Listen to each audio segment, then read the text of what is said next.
allegiance to the flag of the United States of America, to the republic for which it stands, one nation, under God, indivisible, with liberty and justice for all.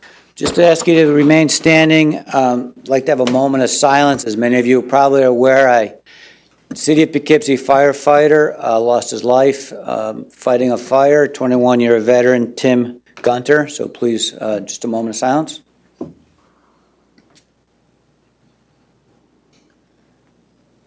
Thank you.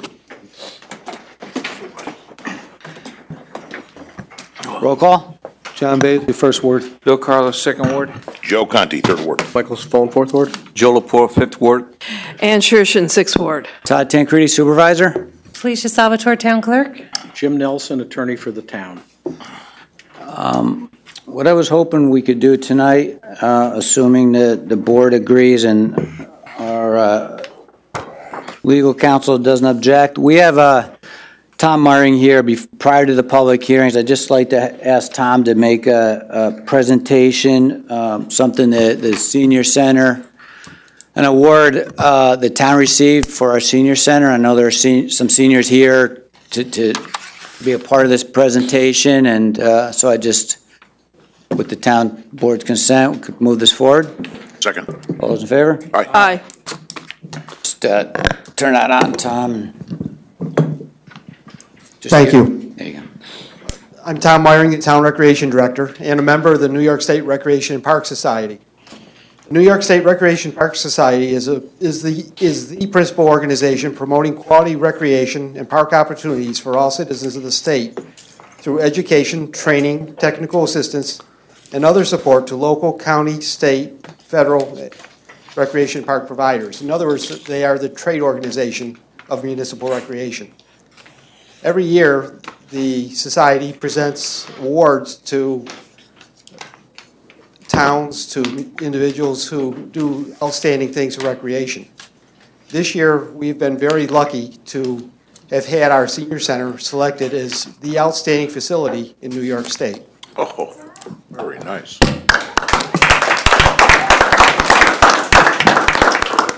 I actually should change that a little bit. There were two facilities selected. We were a Class 1 facility for a municipality under 50,000 people. The other one that was awarded was for the Eastwood Skate Park in the city of Syracuse. The Outstanding Facility Award is given for outstanding and unique achievement in facility design and development. They look for the degree of community involvement, consideration of maintenance and operation expenses in facility design and construction, and special factors influencing planning and development. I think the thing that really made our application outstanding was the community involvement over the course of many years that made the senior center happen. That was the involvement of a number of our seniors, and we have several of the seniors here tonight with us, including Gay Ponte, and Phyllis Szymanski, who were members of the committee that worked for probably 5 or more years to find us a location. And also they were very impressed with the involvement of all the town departments in the development and the building the center. So with that said, I'd like to present to Supervisor Tancredi the plaque that we received at the conference. Thank you, Tom. The Outstanding Facility Award, Class 1, presented to the Town of Poughkeepsie Senior Center.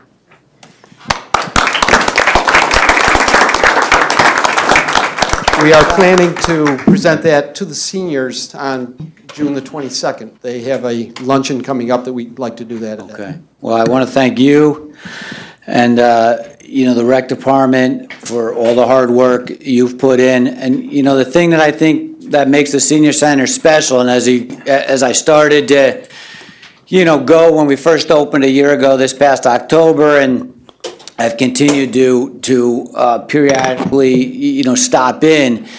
It's almost like when you buy a home, and when you first get your home, your new home, maybe you don't paint the walls the color you want and don't decorate it quite the way you want it decorated. But as you continue to go and each time I go, I see different things that seniors have done to make it their own. Whether it's the tree, the artificial Christmas tree they have in it, they keep up year-round and decorate for St. Patty's Day, for Easter, 4th of July, the different events, the pictures they have on the wall. It's so nice for me to see how they've made this their home. And I was relaying to Tom, I was at Rebuilding Together, did some homes in the town, I think in Dutchess County a weekend or so ago, and I visited a couple in the town, and when I went into the one home that they were doing some work on, the lady greeted me, "Hi, Todd," and it was a senior lady, and I knew her from the senior center, but her daughter said to me,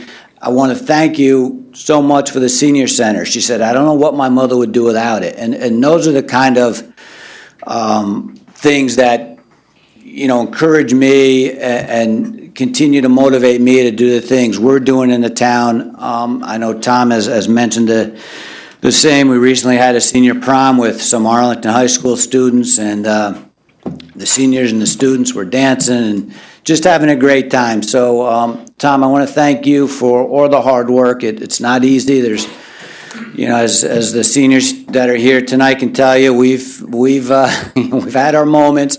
It's been a struggle, but sometimes when it's a struggle, that's what makes it worth, you know, all the work. So I want to thank all of you for all the hard work and congratulate you on this outstanding award. Thank you. And Todd, if I can have one final word. Sure. As I was at the senior center today, one of the seniors came, and we announced this was going to be done tonight. One of the seniors came up to me and said, "Make sure you thank the town board for making this happen for us." Well, So thank you on behalf of the seniors. you're welcome. Thank you. All right. We have a couple public hearings on the agenda tonight. So I'd like to make a motion to open public hearing number 1, zoning designation Dahlia site plan. Second? All those in favor? Aye. If there's anyone here to speak to this public hearing? Doreen?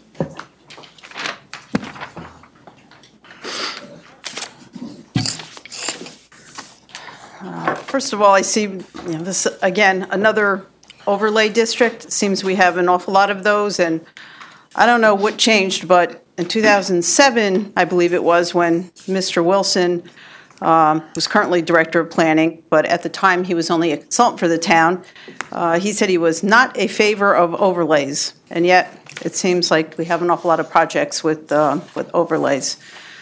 My other concern is about the wetland and the information that was posted on the website for tonight. One of the things I saw was that the total delineation of the wetland was like 0.81 acres. And if it was 1 acre, it would get a buffer. And many times we see the projects come in at 0.8 or 0.9, and it just seems like potentially that's a way to avoid buffer protection on the project. Now, the other thing that it says that was that there's a delineation on-site of the wetland, but yet the wetland, it appears, continues off-site. And traditionally, when there's a wetland that's off-site and, you know, on-site, it's considered to be one and the same. So I'm not sure when they say that there's no proposed disturbance to the on-site wetland, what does that exactly mean? Is there disturbance to wetland off-site? I wonder if we could have that explained. And again, it says that there's no permit, no permit required, but the town requires a permit for disturbance of 1/10 of an acre of wetland and/or wetland buffer. So I didn't see any table on the site plan that exactly said what the wetland amounts were. So if there's any chance that can be clarified, I would appreciate that. Thank you. Thank you, Doreen. Thank you. And I don't know what's the best way to do it. We have the applicant's consultant here tonight. I thought we could have her do a presentation first. We'll take questions first, probably 6 of one, half dozen the other, but maybe we'll take questions and then hopefully she can answer the questions in her presentation. Is there anyone else? Yes, Bob.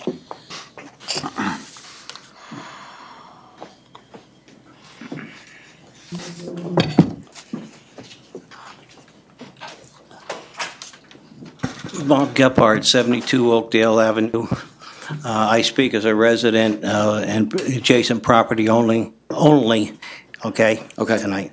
And to help you answer that question, there are some residents here who have not seen the pitch. Okay. Okay? Sure. And I think it'll be helpful to Okay. them if you could do the pitch first. Sure. And then do the comments. Okay.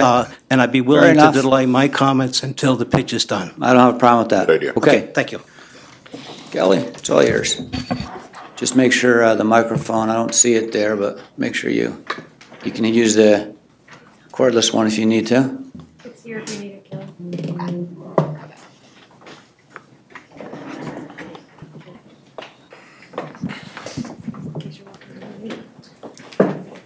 Okay, thank you. I'm Kelly Leibel with KRC representing the applicant. For the record, I did give the town clerk the green cards noticing the public hearing, and we did have a sign posted at the site consistent with the zoning requirements notifying tonight's public Just hearing. reach that on. I don't think your microphone's working, There you Kelly. go. Yep. it's Maybe on. just closer.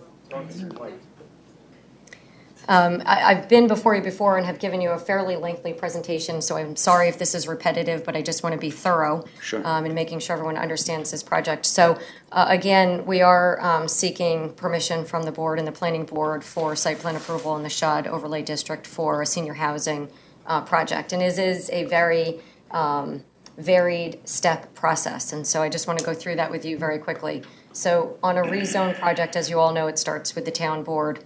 And we get an application to you, a preliminary review, which we did.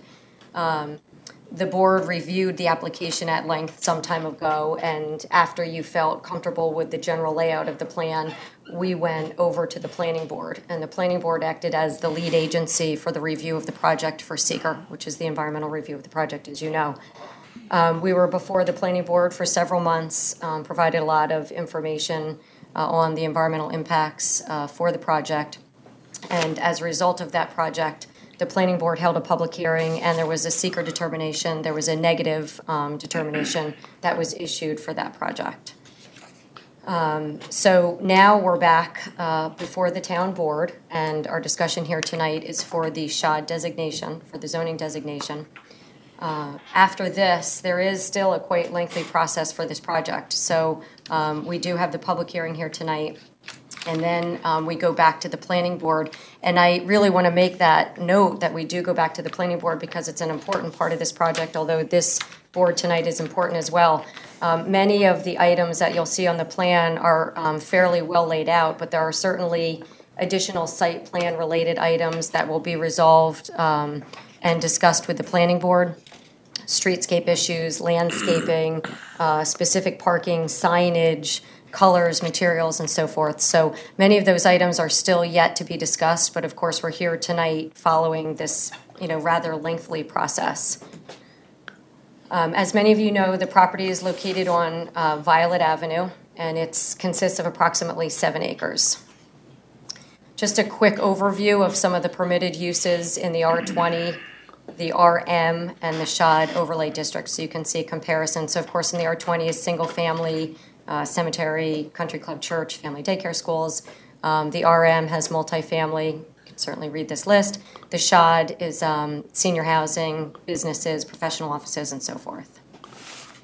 Many of what I'm discussing tonight is detailed in the documents that you have. There's a very lengthy EAF that was reviewed by the planning board for the SEEKR determination, and so a lot of the additional information that I'm going over here tonight and the supplemental information is in the appendix in that thick document. This is the current site plan for the project. Again, there are a lot of additional streetscape items that would need to be addressed, but for purposes of tonight's presentation, this is the plan that we're presenting. I've also put it on a board here so you can see it as well. What I would like to do is break down each of the components of this plan for you so I can just give you some additional detail, but I wanted to start with this. So we're proposing 84 dwelling units in 6 buildings. The buildings are 3-story buildings. They're approximately 36 feet tall. In addition, there's 10,125 square feet of what's called non-retail space. So we've gone over that definition before, but it's essentially professional services. It also includes the community center. There are currently 114 parking spaces, although tonight I want to talk to you about some potential alternative additional parking space locations. The buildings are essentially designed as two different types, and so that's why I ballooned the 4 buildings in the front, which are A, B, C, and D, and the 2 buildings in the back, the front being the area closest to 9G. So buildings A, B, C, and D are all 3-story buildings. They all contain flats on the bottom, which is just a 1-story unit, and on the 2nd and 3rd floor, there would be 1 unit. So anyone living on the 2nd or the 3rd floor would have a 2-story unit. So again, a flat on the bottom, which is 1 unit, and on the 2nd and 3rd floor, it's comprised of 1 unit that's stacked on top of each other across the building. In the back, buildings E and F are also 3-story units, but each floor contains its own separate unit, more like an apartment, and all of the buildings, all of the units in the back are accessible with an elevator. So I'll start with the buildings in the front. Building A is 4,800 square feet. In here, we have 4,000 square feet of non-retail space, which again, we talked about doing the non-retail space on the buildings in the front, and there are 7 units in this building. Building B is identical in the front, 4,800 square feet, 4,000 square feet of non-retail space, and 7 units. We're proposing a new entrance, which I'm going to circle right there. We have already met with New York State DOT and are finalizing our permit application for their review. They were very comfortable with the location, the site distance, the grade of the site, and so forth. Okay, so moving to the second set of buildings in the back. Building C is approximately 4,300 square feet and contains 9 units. Building D is slightly larger. It's 6,400 square feet. It also contains a 2,125 square foot senior center. Hopefully we'll get some cues from the senior center that the town just recently got the award for. And there's 11 units in this building. And that square that I put on, a rectangle, is the area for the senior center, which is in really the center of the site. There is currently an existing access road. This was previously approved for a subdivision. We're proposing to shut off that road to all vehicular access with the exception of emergency vehicles. So we have already met with the fire department. We've discussed with them the site, truck turning movements, locations of fire hydrants, sprinklers, and this gate. And we'll continue to discuss with them throughout this process on what is an acceptable mechanism there to allow them to easily come in and out of the site if they need to come in and out of the site if the main entrance were blocked. Okay, moving to the back, again, we're furthest away from the site. Building E is 8,400 square feet, and this is 23 units. Again, this building is fully accessible with an elevator, so 3 floors, all accessible with the elevator. Building F is 9,600 square feet, and there's 27 units. Again, this is detailed more fully in the EAF that was reviewed by the planning board, but I just simply wanted to provide some of the bulk regulations for comparison of the different zoning districts which we are falling underneath of. So the R20, of course, is the current zoning district, and you'll see that there are some comparable front and side yard setbacks. So for example, if someone were to build a house under the R20 zoning district, they would need that building to be set back 30 feet from the property line versus under the SHOD, which is a 50-foot setback for the building. Something that I want to point out is that under the R20 zoning district, for the landscape buffer, if someone were to build a house, there would be 0 landscape buffer. Of course, we all know everyone has yards that run into each other. And under the SHOD, we're required to maintain a 30-foot landscape buffer to all of the property lines. And as detailed on our plans, we actually have in excess of 30 feet throughout the site. The max height of a building in the R20 zoning district, of course, if this were someone building a house, would be 35 feet. The max height permitted in the SHOD is 105 feet. Of course, it's to encourage density and also to encourage parking spaces underneath of the buildings. We are not proposing 105 foot. We're proposing 36 to 37 feet, which is 1 or 2 foot taller than what's permitted for a single-family house.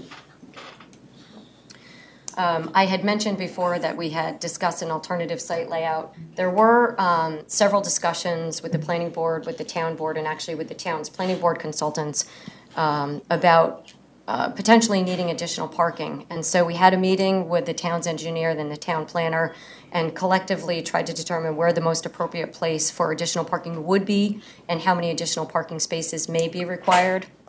And so what we came up with is 15 spaces could be provided in the area that I show where it just came up, 3 spaces in the back, and 2 spaces in the back as well, for a total of 20 additional parking spaces. So it's something that we would like to discuss, of course, with this board, and if this board recommends this more detail with the planning board, whether or not these parking spaces would be built initially or banked, which is they're graded and seated, and if it's determined that those parking spaces are needed, the town has the authority to mandate that those parking spaces get built. So it's an option to pursue. The building configuration, I think it was asked at a prior meeting, so I tried to include this as far as the accessible versus the walk-up units. Accessible units being those that are ADA accessible. Someone could walk in or walk off an elevator and arrive at. So in building A and B, again, those are the buildings in the front. And the one unit that's on the ground floor is obviously fully accessible. It's ADA accessible with 6 walk-up units. Buildings C and D are identical again, so there's 3 accessible units, which are the units on the ground floor, and there's 6 and 8, respectively, walk-up units. Building E and F, all of the units are accessible in there again because they're serviced with the elevator.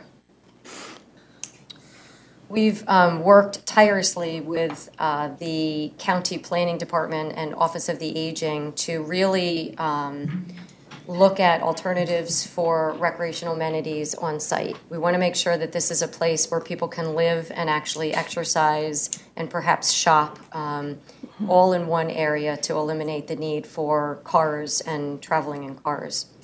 So I've broken down the site recreational amenities, again, like I did before, in 3 sections. So the eastern, the center, and the western. I'll just go through those with you. So in the front, in the eastern area, again, we tried to create clusters in between each of the buildings. And so in this area, we have a combination of non-retail and residential space. So we have created the walking path along 9G. Of course, today, those sidewalks will really connect to nowhere, but we think it's important to build those so as the properties get developed along 9G, perhaps the planning board continues to encourage sidewalks, which I know that they do. We have a sitting area here. We have a difference in grade, so we wanted to use that difference in grade to create some benches and a sitting wall, perhaps Wi-Fi for people who are living or using the retail space, and an outdoor reading area, perhaps some tables. Back in the center of the space is where we have the senior center. So that's an indoor-outdoor senior center. Again, we wanted to have sort of a covered area outside that connected to the outdoor patio area. Tables, chairs, umbrellas, Wi-Fi, outdoor reading. The County Office of the Aging and County Planning really emphasized community gardens. They encouraged us to think about what people lose when they move out of a house and into a facility like this. A lot of the outdoor activities that you would normally see, just simple things as growing flowers and being able to cut them and put them in your house. So we do have a variety of gardens, vegetable gardens and garden areas throughout the site. We did propose some bocce courts, and they could also be flexible areas. Again, county planning had said they could be a yoga or just an area where they could have outdoor classes. Inside the senior center, of course, we want to look at what the town did, but county planning had encouraged classes for the seniors. Perhaps Dutchess Community College would teach classes or other groups. Cooking classes for people who are cooking, primarily for families, but downsizing. College courses, events for the residents of this area.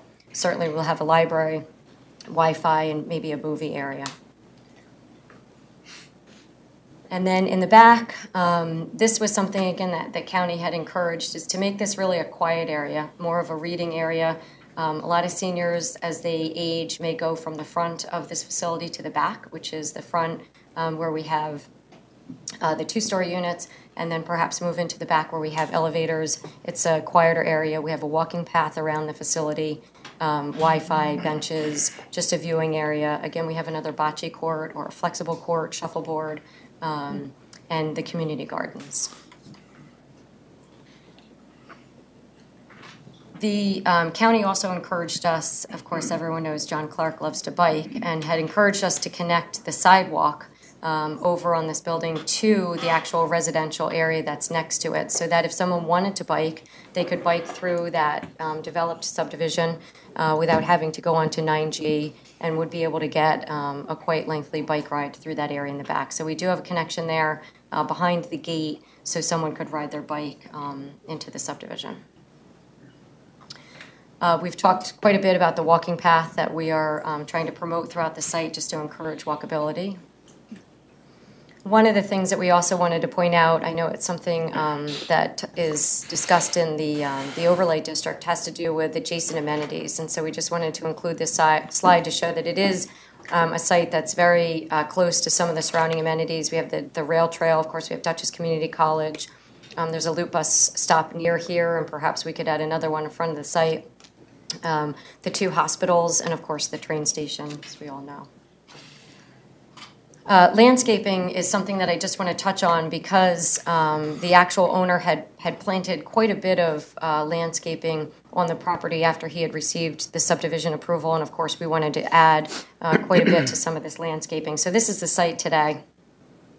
And I agree that these photos are difficult to see, but I just wanted to try to give you a perspective of some of the trees that they had planted. And most of them, I'll put arrows where they are along this one edge on the property line. So there are quite a bit of trees that are there now. Of course, we want to enhance upon that to provide screening for everyone, including ourselves on the property. But some of these have reached 20 feet high. You know, they're very, very strong evergreen trees along that row. This is our landscaping plan that we're proposing today, and of course, as I mentioned in the beginning, we'd like to work with this board and the planning board to elaborate on this landscaping plan.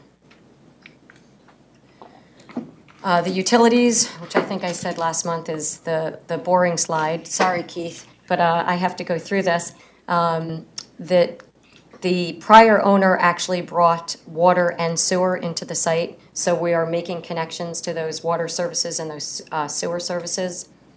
Stormwater on site would be on-site treatment through rain gardens and porous pavement. I think we went through this last month. The balance of the stormwater, everything that's on the east side of the driveway and in front of the property, will collect to storm basins and discharge into DOT's storm basin. Again, that was discussed with Chuck Walter of DOT when he came out and visited the site. So the SWIP, the stormwater report, in addition to being reviewed by the town, will also be reviewed by DOT and, of course, DEC. So there'll be a multi-layer review since we are discharging a very small amount into their system. The phasing of the job was something that we really hadn't thought about, but did discuss this with the planning board and the planning department. It really is an important component. The plan is to work from the back of the site forward. So the plan is the road obviously would be installed because the sewer line comes in from 9G and the water line comes in from Sophia Way, and build the access road, the parking and the 2 buildings in the back of the property. One of the things that we discussed at a public informational meeting that we had recently is that all of the houses to the right of this plan would certainly be interested in seeing the landscaping along that area be constructed as part of this phase. So we want to make an amendment to this phase to make sure that usually the landscaping gets installed at the end of the project, but to make sure that all of that landscaping gets installed prior to this this commencing, at least the heavier vegetation. The second phase is the center of the project. That would be the senior center and the associated parking, and then, of course, working our way out to the front along 9G, which include the residential and the non-retail portion of the site. I do have the renderings of the building, and I have boards here that I can provide you. Again, I would love to get your input tonight, and we'll certainly discuss this with the planning board and, of course, county planning. I will have comments on these as well. We've tried to use a variety of different colors and materials and elements to break up the building. This is the building that would be along 9G. So the building that you see on the bottom left is the commercial side, where you have the windows for the commercial uses or the non-retail uses. And then the balance of the building, of course, is the residences.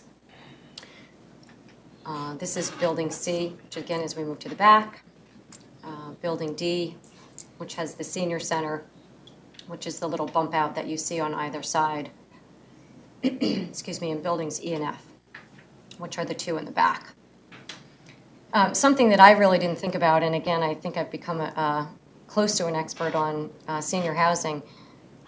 County planning had talked about what's important, again, to the people who live there. And actually, the site, this project has adapted quite a bit based on the meetings that we've had with them and the input that we've gotten from the various boards. And the biggest thing that I walk away with when I met with county planning was that birds of a feather generally flock together, but not in a senior housing facility. And you really do have a variety of different people living there, different ages and different abilities. And so it's really important to modify your site and design your site so that people can actually move in and stay there, which is why we have the progression of the buildings from the front to the back. Sometimes you have spouses that have someone who's more able or less able, and so it's really important to design for flexibility. So we've done as much as we can to try to work that into our project. It was important to note that they had indicated that senior developments generally start with a more active younger crowd. They like the new units, they like the new buildings, and then they tend to stay there and move, again, progress to different types of units or housing types. Again, I touched before, certainly things that are important to seniors are what do they lose when they move out of a house and into a complex like this, and it's important to make sure that we take those into consideration. Of course, recreational amenities, a lot of that came from discussions with the various boards and again with County Planning and Office of the Aging. Community gardens, they couldn't stress that enough. And that common space should really be organized for events so that the people can have friends, visitors, and so forth over.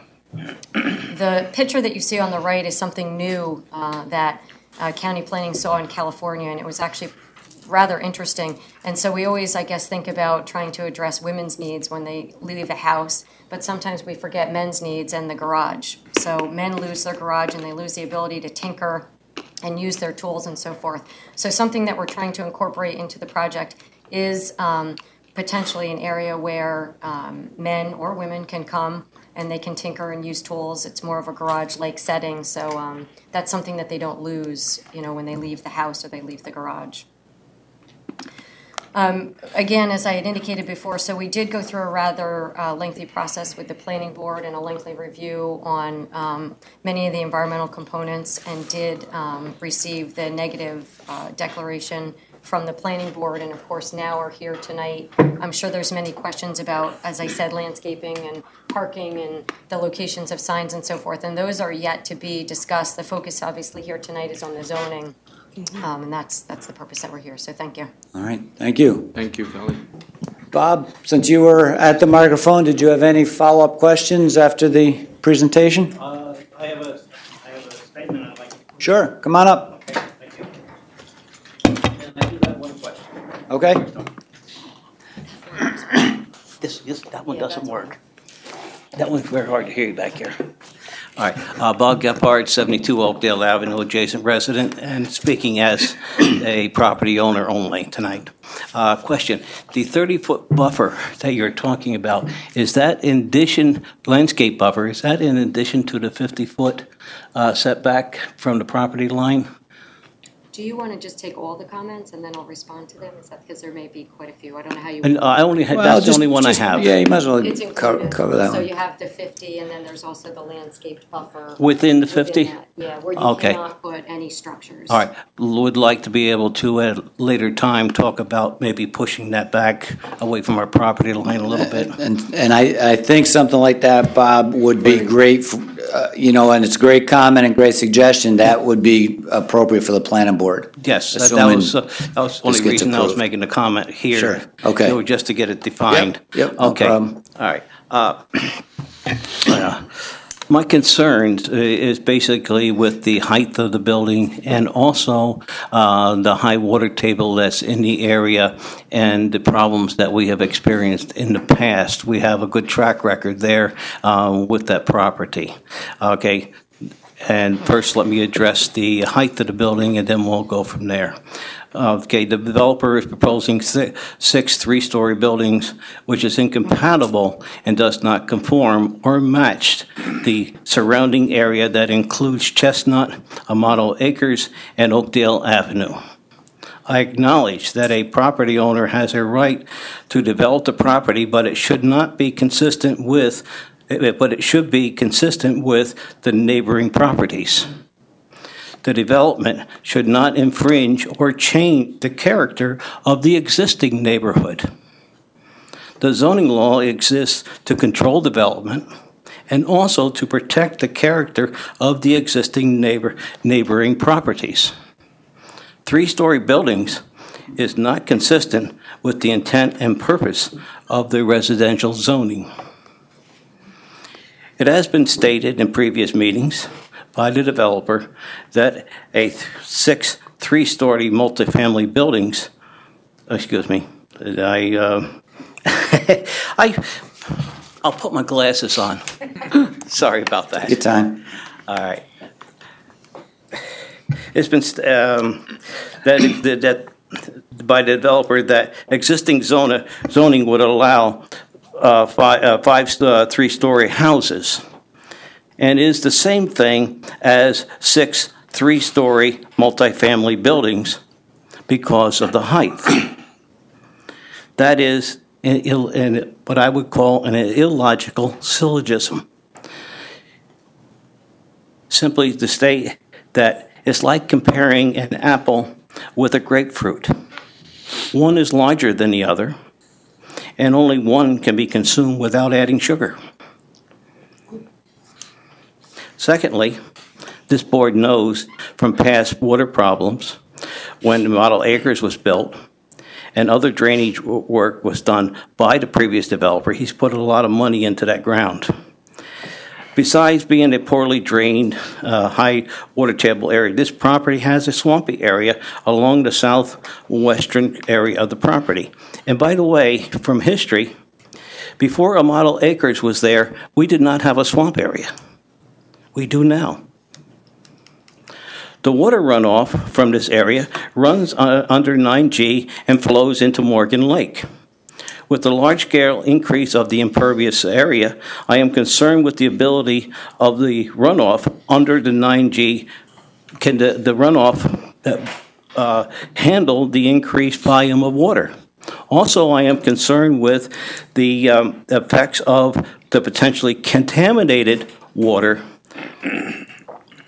running into Morgan Lake, and I know that can be addressed by the planning board and will be addressed, but I want to make note of it here. If the problem of runoff is not resolved, it will expose the area to increased basement flooding. In addition to the west side parcel was farmland at one time, just like the east side parcel. That's there, that's how we're going to have the four buildings. But that has been left undisturbed all these years. Now, there was blind drainage on the east side of the parcel that was cut by Amato Acres and caused all kinds of problems. It only makes logical sense that there's going to be blind drainage on the west side parcel, which borders the Oakdale property. All right, and if that is not handled properly, or there is an oops in there someplace along the way, we're going to have a fairly large area affected by this, which is going to be more than just the adjacent property owners, and we know that from past experience. I would suggest that if you are going to allow this project to go through, is that you do a separate bonding for the drainage work to make sure there is no downstream effect, and to make sure that we have proper drainage for the adjacent and other property owners, and at least you have a recourse. Without a bond, we will have no recourse. So those are my two, and I thank you very much for your time. Thank you, Bob. Okay. Anybody else? Sure, Jim?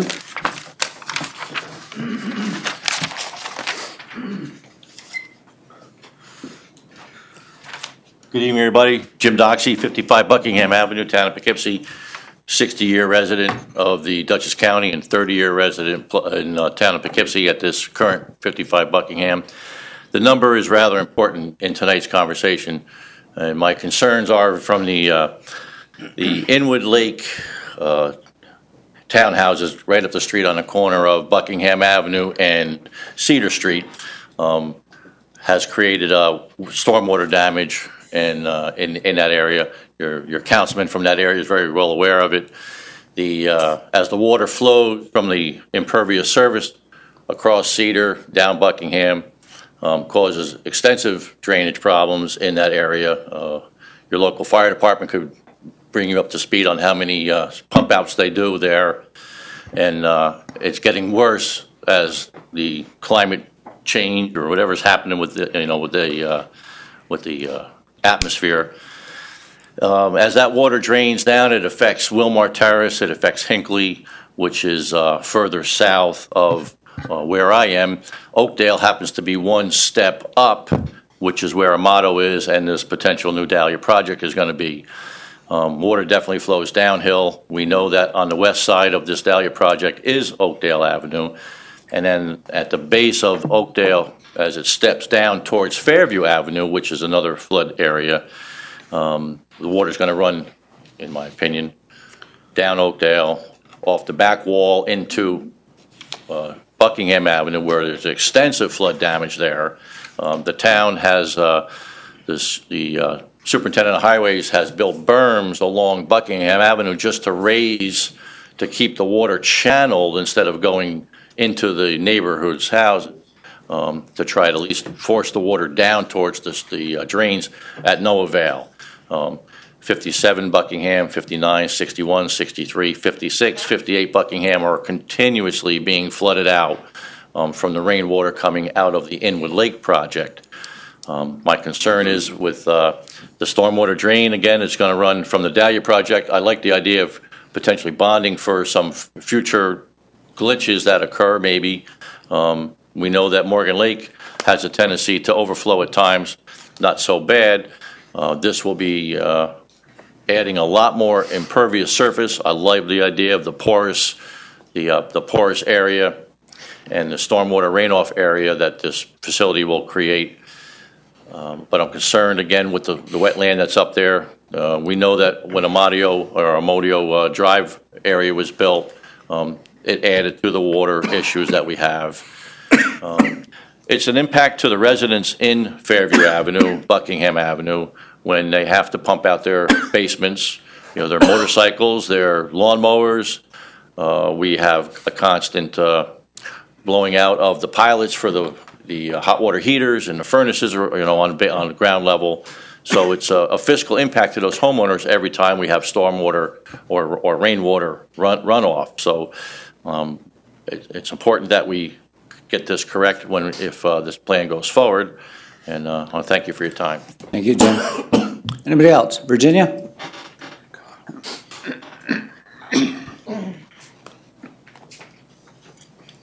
Virginia Beakley, Windsor Court, speaking on behalf of myself and myself only. I just want to clarify, and I think I'm correct, that these are all anticipated to be independent living units.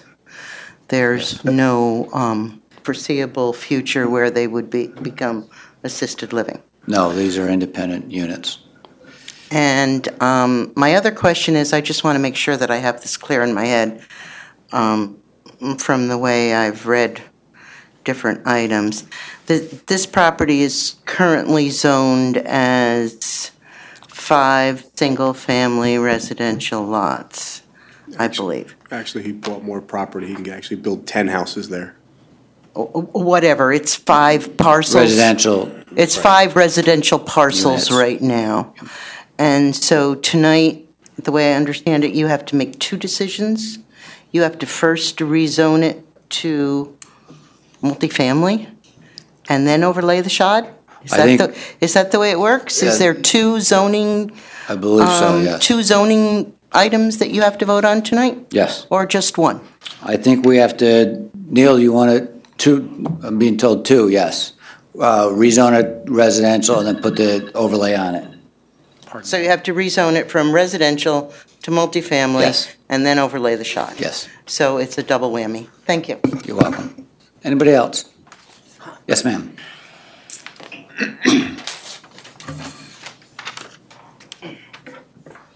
Maggie Gephardt, 72 Oakdale Avenue. We've been there almost 45 years. I'm speaking on myself and other residents of the area who are not here. Not to beat a dead horse, but we were under the understanding that from the original master plan that there were not to be any changes from R2 to SHOD. We also need a definition of non-retail or commercial, as it said. There needs to be a definition there. A nail salon is still retail. You're selling a service. A laundromat is still retail. You're selling a service. We need a definition of that. Everyone is refusing to address the issue of drainage. When we first moved into the area, we knew there was a high water table. We had one sump pump. With the changes in the back, we now have 2 sump pumps. Other neighbors had no sump pumps at all. Now their basements are flooding. Everyone is turning a blind eye that there are blind ditches and they're being ignored. There's also the possibility of contamination with runoff into Morgan Lake and surrounding areas. There's also a concern if there an income level for these quote-unquote seniors. We don't want to be the Smith Street projects. There is still a question on this buffering. The chart says 50 and 30. 50 space from the property line and 30 with these trees. Number one. Two, when you look at where the trees are placed, surrounding neighbors are still going to, whose property lines are not adjacent to this construction, are still going to see these buildings. More trees need to be planted. There's also not a clear explanation of where these bike and walking paths are. Are they included within this buffer? There's also a question on the impact on the wildlife in the area. You have no idea what is back there. There's red fox, there's gray fox, there's bear, there's pheasant, there's turkey, there's deer. You name it, it's there. Another issue that has not been brought up is the severe, and I am saying severe capital letters, impact on the Fairview Fire District and their services to us, and also on our taxes. We're at a limit now. This is just going to put more strain on the district and even increase our taxes more. And if anyone thinks that they are an expert on all of this, they better rethink, because if you're an expert on anything, then you must be God, and you're not here. Thank you. Anybody else? Mr. Lithgow?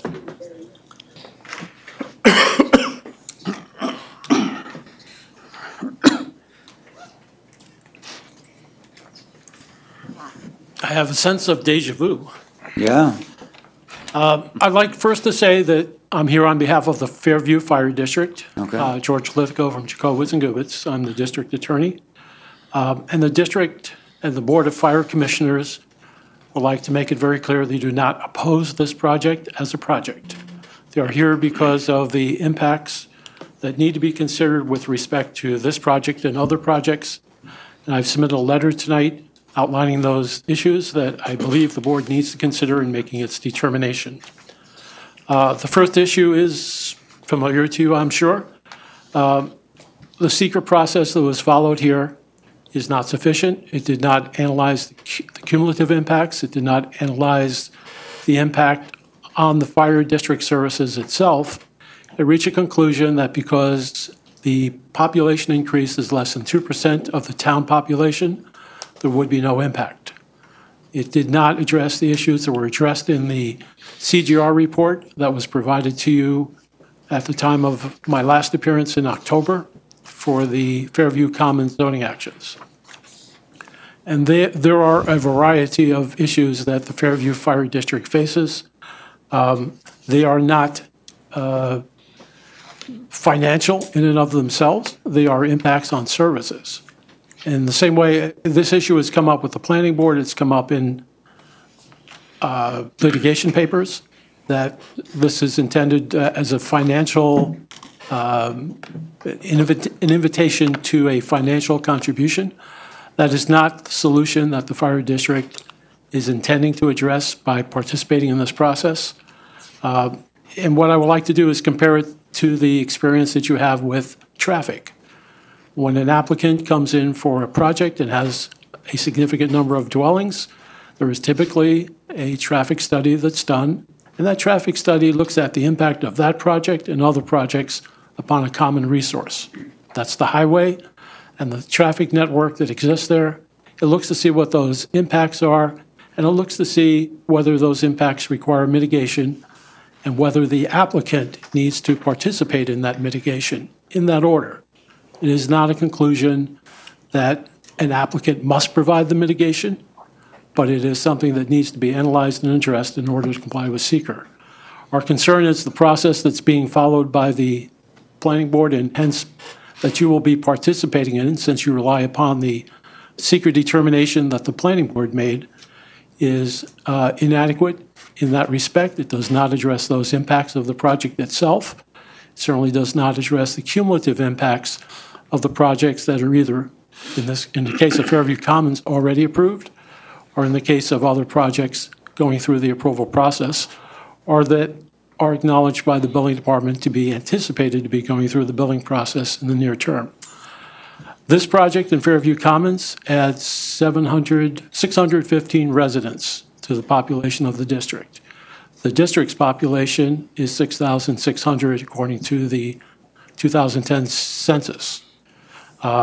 Separate and apart from that, the census does not include students, but those students are additional 3,000 plus from Marist and DCC, and Marist is adding additional students as well. The district has to cope with those needs that are created by this development, and they have to provide services. In your town master plan, I was asked to read this, and I think I will. It's a short paragraph. But your town master plan says two things that I think are relevant to the discussion tonight. One is it acknowledged that there were serious problems with the fire districts. It said, each of the 3 fire districts indicates there is a dire need for additional support. The number of volunteer firefighters is steadily decreasing, and the funds are not available to hire additional career firefighters. Each district is handling its respective calls, but additional staff and volunteers would increase effectiveness and reduce time to respond to those calls. The master plan also, or the town plan also says that it is critical that capital planning for services be done, and that's typically done over a 5 to 6 year period. And in this case, what we are experiencing is a project like Fairview, which comes in February of 2014, secures approval in January of 2015, and that will add roughly 8% to the district's population. It is extremely difficult for the fire district to react to that in a responsible financial manner. Fairview received its conditional site plan approval 3 months after after the fire district adopted its budget. And it was not even on the horizon as far as the district knew when it adopted the prior budget. So we have difficulty in responding to these things, and then there is also the tax lag that happens because a project comes online, people are living there, and the tax bill comes the next year. So in order to provide the infrastructure, to provide the staffing that's necessary to respond to the additional needs that are being created by 615 residents, at least, the district needs to figure out how to deal with that in terms that its existing taxpayers can deal with. And in your own town plan, you note that Fairview is the most stressed of all the three districts you have. So that is not something which can be accommodated easily within the fire district's budget, even if it were planned for. But without the planning, it makes it extraordinarily difficult. And what I would suggest is the board may wish to consider how the zoning plan that it envisioned in its 2007 town plan and its GIS that was done is actually working. When you adopted the 2007 Comprehensive Plan and GIS, it contemplated that there would be a transfer between the outlying areas of the town, where many of the environmentally sensitive areas are located, and the thought was to reduce the density of development that takes place there, and in order to ensure that the town's housing needs are accommodated, to provide for infill housing in what the plan termed town centers. I believe there are 5 or 6 town centers in the town overall, but the only one that's largely contiguous with one single fire district is the Fairview Fire District. The Fairview Town Center comprises Marist, it comprises the property that's being developed along Route 9, and it includes Delia. And that is getting an influx of development that is the logic I understand is being utilized for the prods and the shrouds that are appearing suddenly. And what is happening is there is the town plan, if it is implementing what the town plan envisioned, it is taking density from other areas of the town, putting it into the Fairview Town Center, and increasing the service demands that are being made solely upon the Fairview Fire District. That relates back to the point that is the fire district which is providing these services. It is not the town as a whole, and that when you consider the significance, and when I say you, I mean both the town board and planning board, you need to consider the impact upon the fire district, not the impact upon the town as a whole. So I have submitted a letter which explains these issues at greater length. I hope you'll have opportunity to consider it. I have included with it the letters that were submitted to the town planning board in connection with this application and the seeker review. They go forth at greater detail about the impacts, about the need to consider those impacts before the town takes actions, as that is the requirement of seeker. And it includes it explains at greater detail the need to consider cumulative impacts. So I would urge you to read that as well and take that into account in making your zoning determination. But the last thought I wanted to leave you with is that the fire district does not enjoy having me here to complain, to point out flaws, to point out deficiencies, to point out problems that the fire district will have to deal with. What the fire district would prefer is that there is more of a collaborative process going on between the town board, the planning board, and the fire district. And I would like to urge you to consider the GIS as a vehicle for that. When I appeared on behalf of the fire district in connection with Fairview Commons, I believe there was concern about the impact being imposed upon one particular developer to look at all of these issues and to address them in some form of appropriate environmental review. But the town has adopted its zoning law as the result of a GIS. The GIS and the town plan contemplate that there will be periodic reviews of the town zoning and of the master plan to determine whether or not it is actually achieving what you set out to achieve. And those reviews were to be undertaken every 5 years. This is the 2007 town plan. I believe you're overdue, as far as I know, for an update. And I would encourage you to revisit the town plan, to revisit the GIS, and to use the GIS, certainly in the case of the fire district, as a mechanism to evaluate these cumulative impacts. Because we had a meeting last night where they authorized me to submit these comments. Before that meeting, there was a discussion from the fire department about volunteer staffing that the fire district has currently been able to enjoy from Marist. They get approximately 5 people participating as volunteer EMTs. It's a great benefit for them. 3 of the people that were participating are leaving this semester to go to medical school. That's a great thing for them. It's a great thing for the community. But it takes 2 years, in some cases, to get these people to the point where they can participate.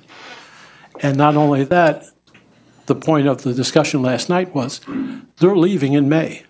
They're not going to be there this summer. Some of the members will be coming back, but that's the kind of difficulty that the district has in utilizing volunteer firefighters. This is not a rural district. It's not single-family homes. It's not something where the district can rely upon the quick emergency response that's necessary for a college like Marist, for a college like Dutchess, or for a hospital. They need to have paid professional staff, and that was one of the things that your town plan points out is a great stressor upon fire districts. So I think it's incumbent upon the town to revisit that, to look for ways that it can actually assist the fire districts, all of the fire districts. New Hamburg may be an exception, but I understand Arlington is also looking for some assistance as well from places like Vassar. The fire district, the town planning board, the town need to work on this together. The GIS is a mechanism to help you accomplish that. But until that's done, I think you need to look at each individual action that comes your way and take it into account as an individual project and as one of the projects that will be placing stresses upon the fire district services and look at the adequacy of those services. I think that's your responsibility as well as the responsibility of the planning board. I thank you for your time. Thank you. If you have any questions, I can answer them or try to, but I don't have anything. Thank you. Mr. Liscott, just a question. If we were to vote no and turn this project down, how does that help your fire district? I don't believe you should necessarily vote no. What I believe you should do is analyze the impacts thoroughly and completely. By analyze the impacts, you're talking about money to the Fairview Fire District? No. I would like to correct this misapprehension that mitigation is an impact fee. I would like to correct the misapprehension that seeker review requires the payment of money from one private entity to the fire district. What it requires is that the impacts be identified, they be analyzed, and that there be a determination as to whether those impacts rise to a level that requires mitigation, and then there is an assignment of responsibility for mitigation. Is it the opinion of the fire district that the increase of housing, 84 units for this project, will have an impact on their ability to provide service? Yes, I believe it will in terms of requiring service. And the district and the chief has said they can respond. They can respond. But what happens when you have 16 people who have to respond to more and more and more service is you have accidents, you have circumstances. 17% of the calls the districts get means that all of the available firefighters have to respond. So if the third person who calls is having a heart attack, they have to wait until mutual aid can respond or until the volunteers can respond. The volunteers do a great job, but most of the highest percentage of impact comes during the day.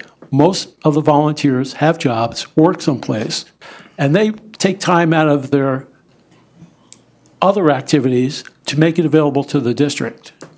Okay?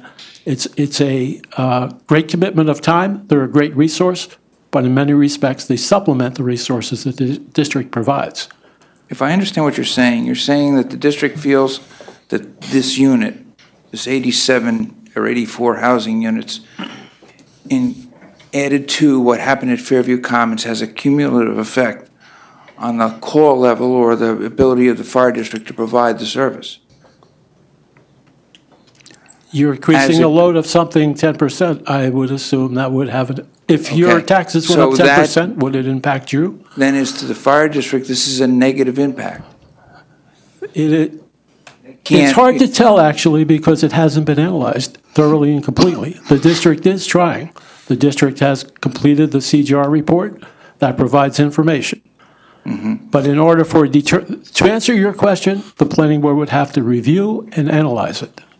Review and analyze your private report.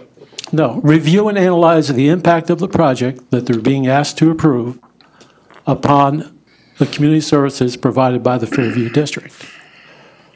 They Okay. have not done that. What I'm trying to get to the point is, has the district made some kind of an assessment that the cumulative effect of housing increases in the Fairview District, they can't afford to provide the services, they need more money? Exactly what are you trying to say? If you're What- saying to us, you what I'm have to trying to tell review, you have what- to review it in terms of mitigation, not necessarily in terms of financial impact, but how to mitigate more calls for service. That, you're asking a question, I'm not supposed to be, you should be answering that question, well, not you, but the lead agency should have answered that question. Should have answered that question. I should be able to tell for you. if you 87 look- units? I should have been, This I should project. be able to tell you, looking at the negative declaration, the answer to your question is on page 8. Of the I negative should have been- declaration. I should have been able to tell you that. I can't. It has not been analyzed by the lead agency, which is the reason that I am explaining to you is something that you need to consider. You have to comply with seeker as well in your action, and if you have a flawed negative declaration, that's problematic for you. And if it's a positive, non-flawed declaration, A positive declaration is simply a requirement that there be study of the issues that are significant and adverse. and again, the adverse impact you're saying is the number of calls for service increases with X number of housing units. Whether it's 2 calls for every 100 units or whatever the number is, you're saying that the number of housing units that are proposed here, which is 87, will increase calls for service. That's the logical consequence, yes. Is that what the fire district is saying, or you're saying we should study it? Well, in order for you to be able to answer the question that seeker asks you to answer, you need to study it, not me. That is the responsibility of involved in of lead agencies and involved agencies. It's not, I can tell you something, people in the audience can tell you something. I think you might even agree some of the things they tell you are true, but you have to go through a process, analyze it, and reach your determination and make a reasonable elaboration after making that hard look at the facts that have been presented to you. So if I understand it correctly, our planning board did that and said there was a negative declaration. You're understanding that the planning board did make a negative declaration.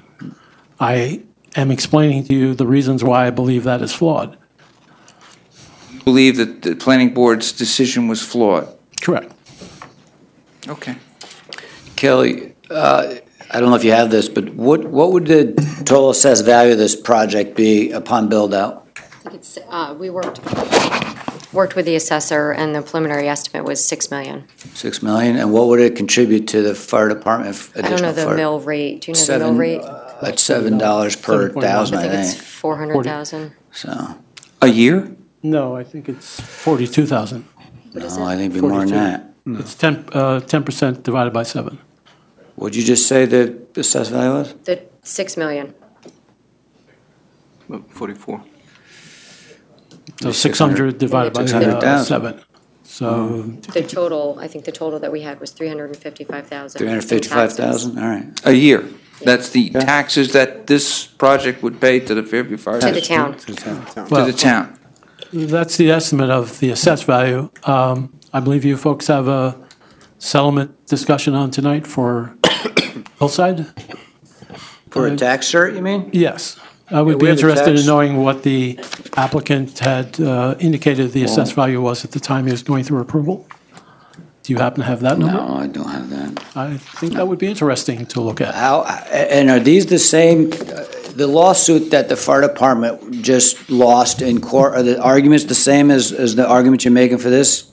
The Fairview Commons lawsuit that the town prevailed in court, is it the same argument you're making here? It Or did is you- in part. It is. How many are different, what's And different well, about it? what's different is that case was decided on the issue of standing, which basically means the fire district can't complain in court, which means whatever validity those arguments had, we will never know. We will never know whether those impacts are significant. We will never know unless the appellate division decides differently. But that is the standing issue. When you say lost, they were not so much lost as excluded from participating in seeking remedies in the judicial system. And let me ask you one last thing, Mr. Lithgow. If an applicant were making we're agreeing to a fee to the fire department, I mean, not a payment, but just a flat fee, would you be here, do you think, making the same argument? I might very well be. All right. I'm just curious in case it comes up down the road. As the courts say, that's a hypothetical that's not before us. It is hypothetical. Okay, I'm just curious. But the point, I just want to get back to this one more time. There have been points in discussions with, I'm trying to remember the origin of it, I believe it was at the planning board, where the claim was made that we are asking for an illegal impact fee. Seeker provides for mitigation of impacts, and it does not require any particular individual make that mitigation, but it does require that mitigation be analyzed. And we're having a conversation about a whole bunch of stuff that really needs to be analyzed, understood, assessed, and taken into account in your deliberation. We don't have that information. And that is fundamentally the flaw in this process. There is a conclusion that's been reached without thorough understanding and analysis. And that's... Can I just ask a question? Have you requested this to analyze before to the board, to the planning board, that you're requesting? If you look at our letters from the February meeting that are attached to the letter I submitted tonight, we did request it. I'm going to concur with my colleague. I can't understand your point. And, I mean, I would understand that some of the residents have an issue. And your comment is that you don't have no issue with the project. But I still can't figure out what exactly your point is, you know. The point is we have to provide services. What type of service are you providing? We provide fire protection. Okay. We provide emergency ambulance service. Okay.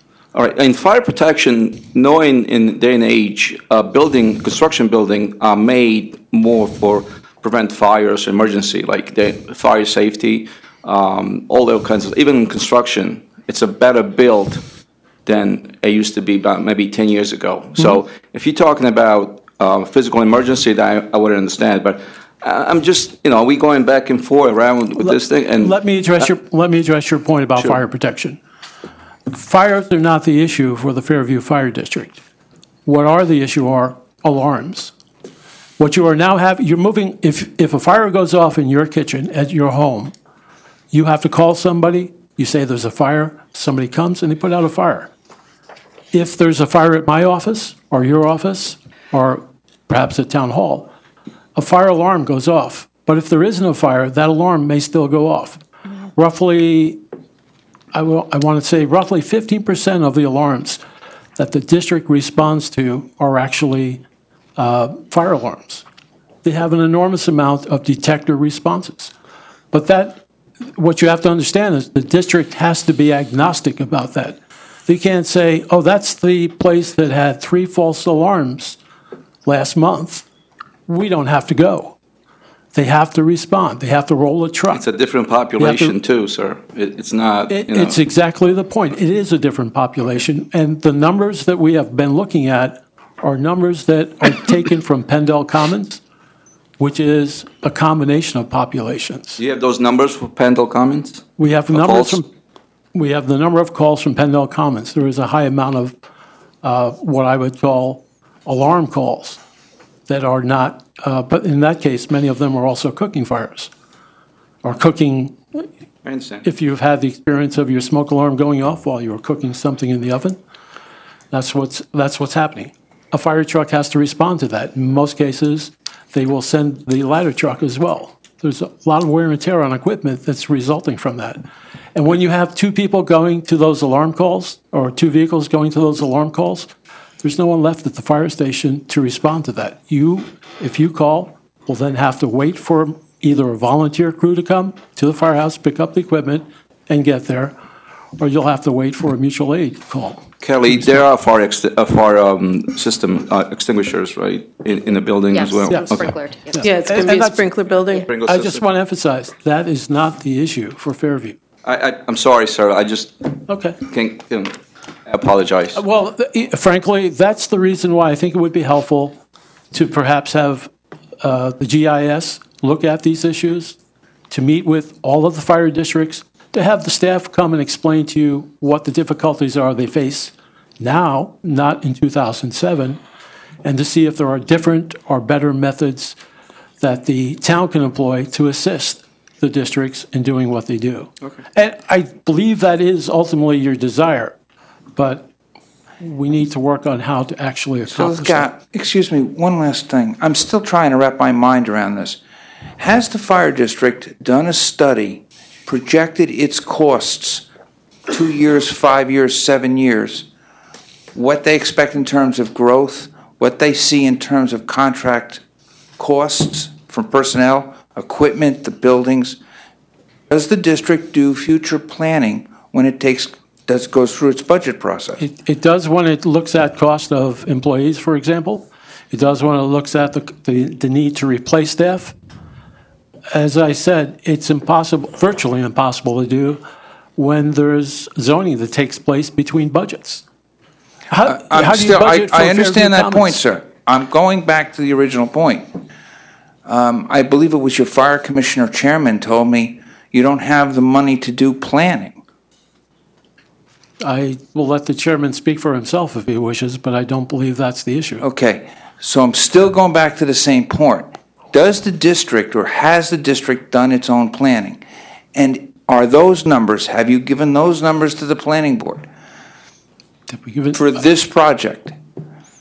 I don't think we have the ability to consider 9 projects, Well, of which 7 are The answer possible. is, if you look at the CGR report, it estimates the anticipated call volume from each of the projects that the building department said would be either was pending or would be pending before the board. So they have the information on the call volumes, and they could analyze that if they wished. The fire district. No, the town. You have it. We have it. If you look at page 7 or 8, I think it is. Okay. There is a layout in the CGR report. Okay. Thank you. Thank you. Thank you. Is there anybody else who would like to address the board? Seeing no one, I make a motion to close public hearing number 1. Second. All those in favor? Aye. Aye. Be enacted, the Town Board of Town of Poughkeepsie pursuant to a public hearing held on the 6th day of May, 2015, 7 p.m., Town Hall, 1 Over Rocker Road, Poughkeepsie, New York. Does hereby amend Town Code Chapter 210 entitled Zoning, which amendment will be as follows. An application pursuant to Section 210-11 of the Town Code for a change of zoning involving tax parcel numbers 6162-10-448647, 4436615, 429640, and 407662 from residents, single family, 20,000 R20 district to resident multifamily RM district. An application pursuant to Section 210-20 of the Town Code for designation of tax parcel number 6162-10-448647 and 450614, 436615, 429640, and 407662 as a senior housing overlay district SHOD for a project known as Dahlia Site Plan, senior housing located at Sophia's Way and Violet Avenue lots in 35 Violet Avenue, Poughkeepsie, New York. Said application being contingent on the zoning of the aforesaid tax parcels being changed from R20 district to RM district as a condition precedent. Be it further resolved, the Planning Board of Town of Poughkeepsie is heretofore designated as lead agency, issued a secret negative declaration for the project, and submitted a positive recommendation which suggests conditions dated March 19, 2015, that the proposed action is an unlisted action Be it further enacted that a written recommendation dated April 10, 2015 was received from the Dutchess County Department of Planning and Economic Development, stating the proposed amendment was a matter of local concern. Be it further enacted that a written recommendation dated March 24, 2015 was received from the Town of Poughkeepsie Planning Board, in which said board recommendation adoption of herein amendments.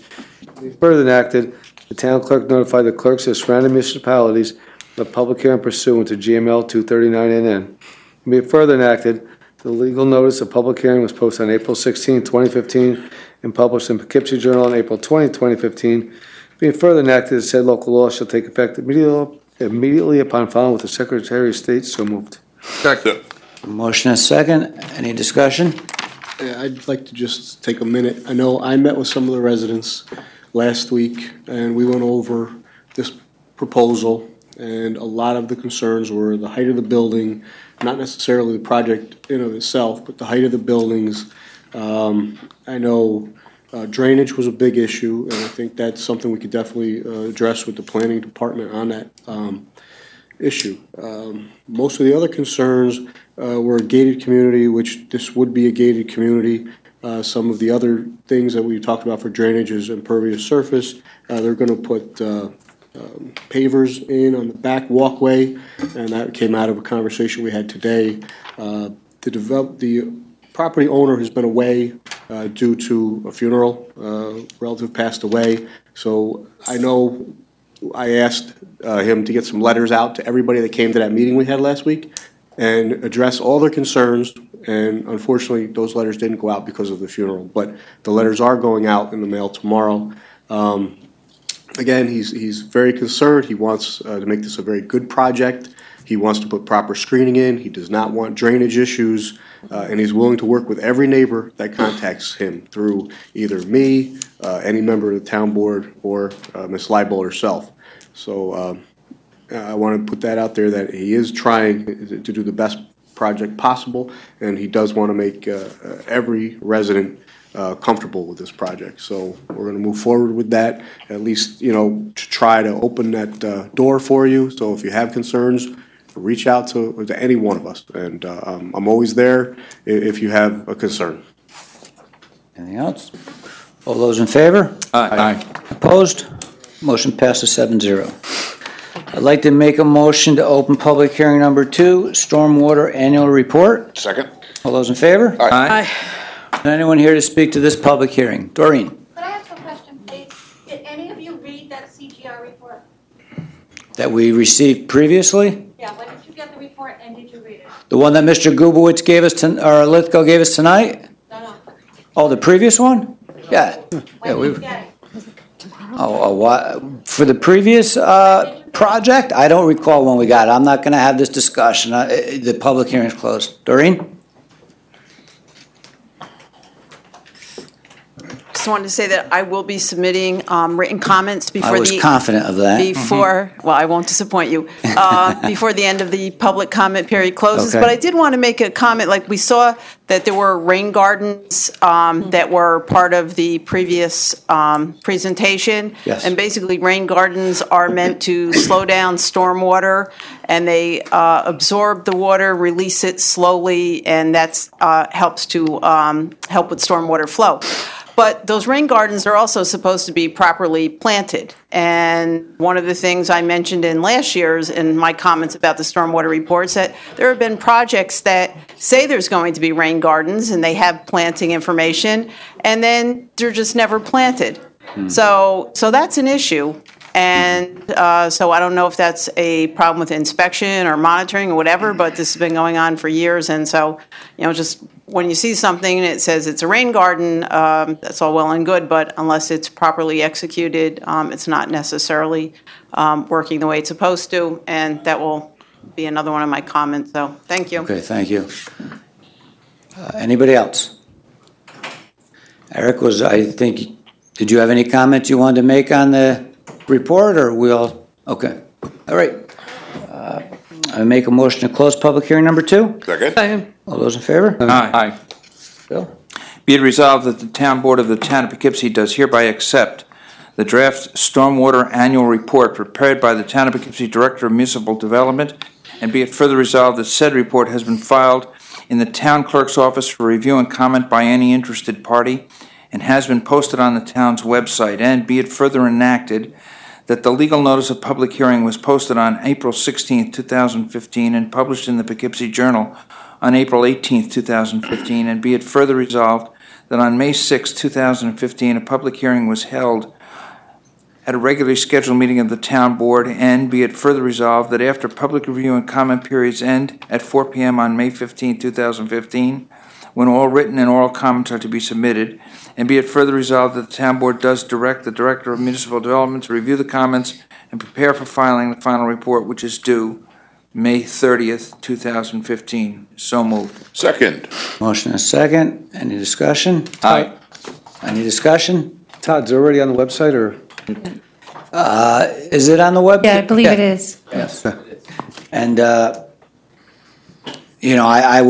agree with Doreen in the sense that if a rain garden is shown in the plans, I think it's important that the project follows through. So look forward to public's comments. All those in favor? Aye. Opposed? Motion passes 7-0. That brings us to the end of our, we have one more. Public hearing. Sorry. We do have a third public hearing. So I'd like to make a motion to open public hearing number 3, and this is to amend Town Code Vehicle and Traffic, and this is related to the Spring Road project and some traffic controls at Malmos Terrace and Raleigh Road. All those in favor? Aye. Is there anyone here to speak to this public hearing?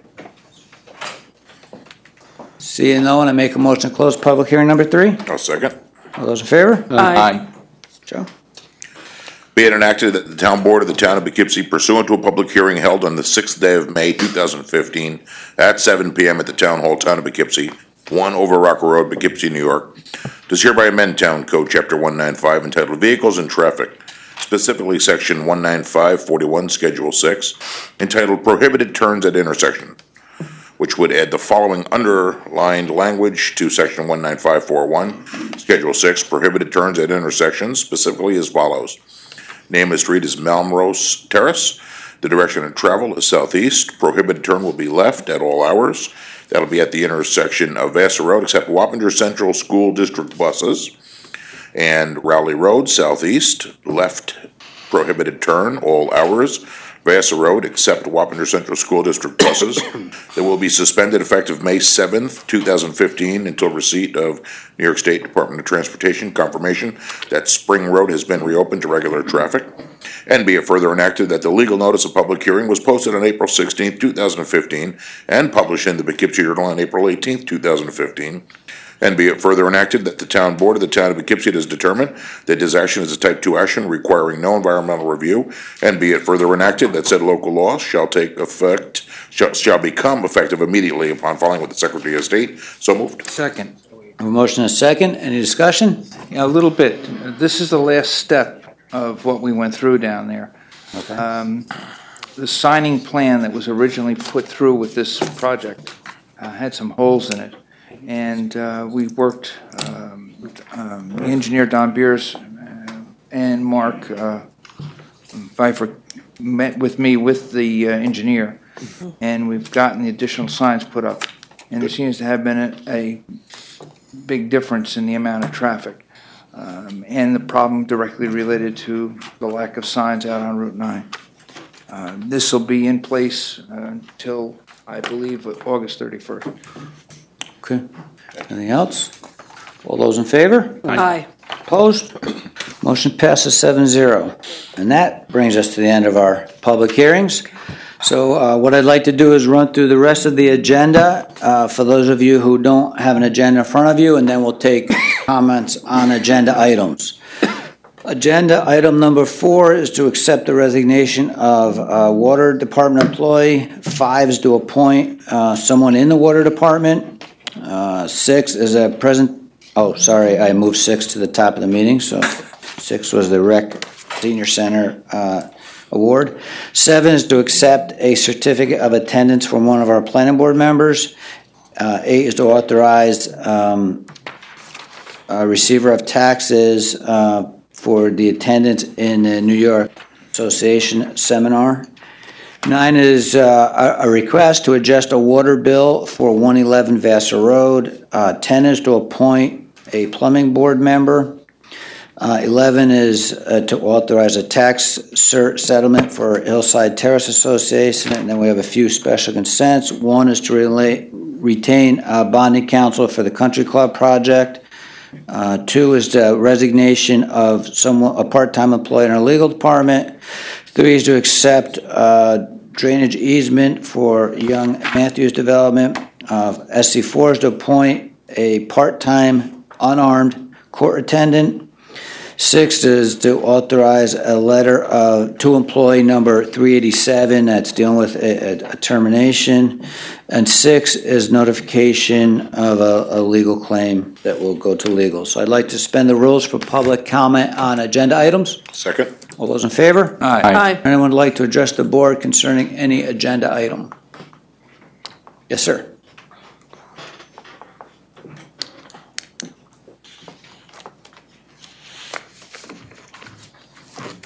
On the bonding council, what does that represent? Or what does that mean? When we go out to bond, this is for the Country Club project, we have to have bonding counsel that basically puts the bonds out and gets all the paperwork prepared and sells the bonds. So this is the individual, the firm that we've used for quite a few years now that does that work for us. See if I understand this right, the money for this project hasn't been gotten yet.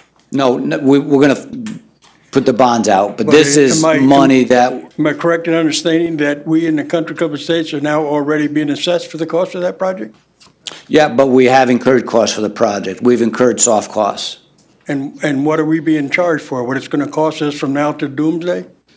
Well, hopefully... Until it's paid off? Yeah, hopefully it'll And be... This is the set price already, or is it going to... We hope so, yes. Yes. And this bonding... First time I paid for something I didn't get yet. Well, you are getting it. I didn't get it yet. Well, you can't, we're decommissioning a sewer plant, and I'm sure you understand this way it works. With the fire department, it can't be much different.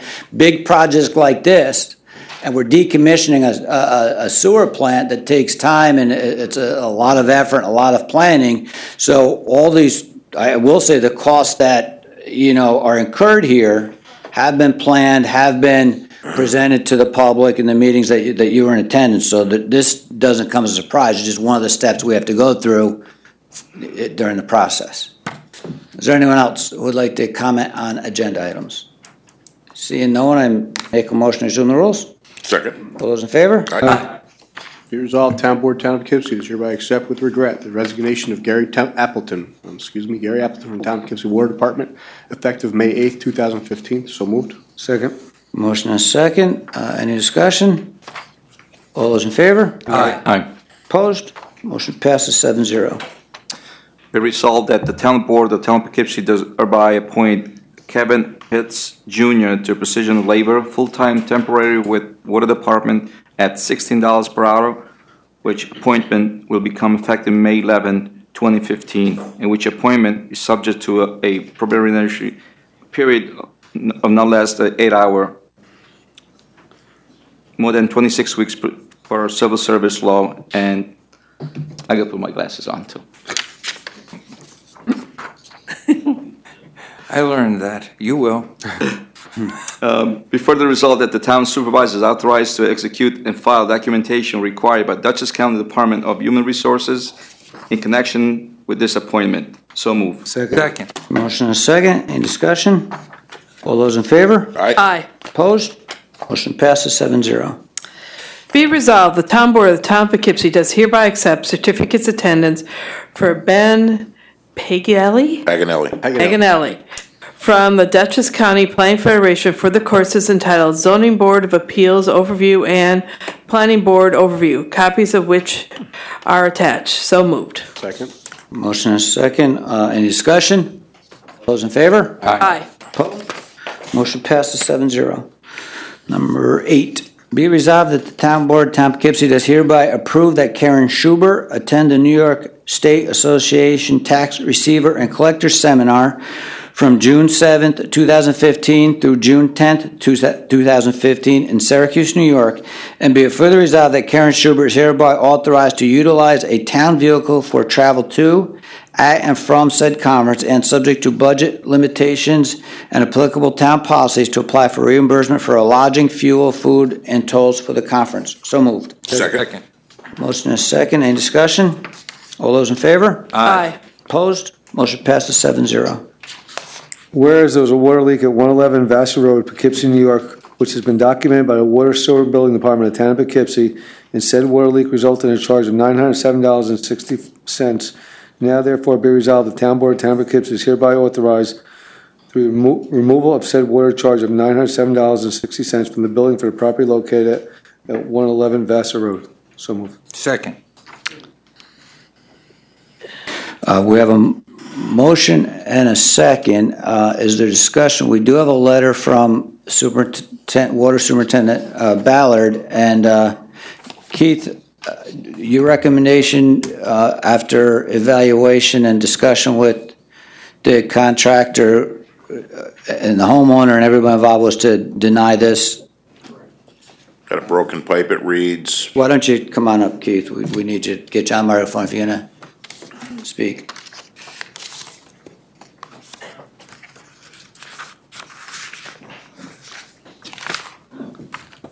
Keith Ballard, Town Water Superintendent. This problem was ongoing. We have different routes in the town that we bill, and after we get the readings, we do a high-low report. So if we have a high reading that's questionable, we give them the courtesy. We're not, we don't have to, but we give them a courtesy call to tell them that they do have a high bill. Well, we call this gentleman on, let me see here.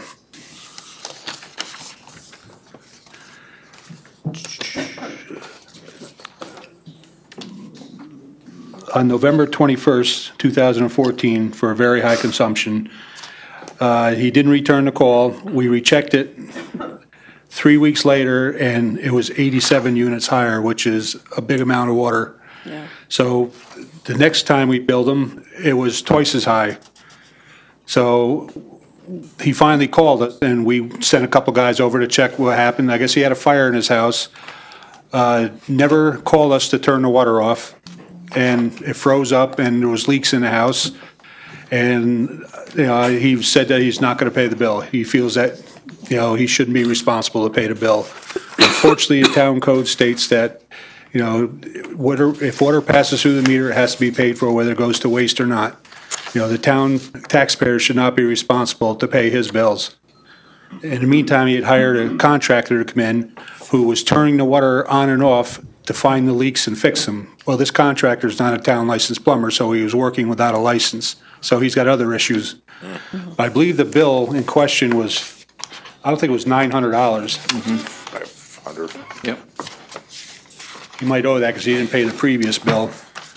But the bill he was questioning was, I believe, 500. Right, something like that, I saw. Yeah, it looks like it was 5.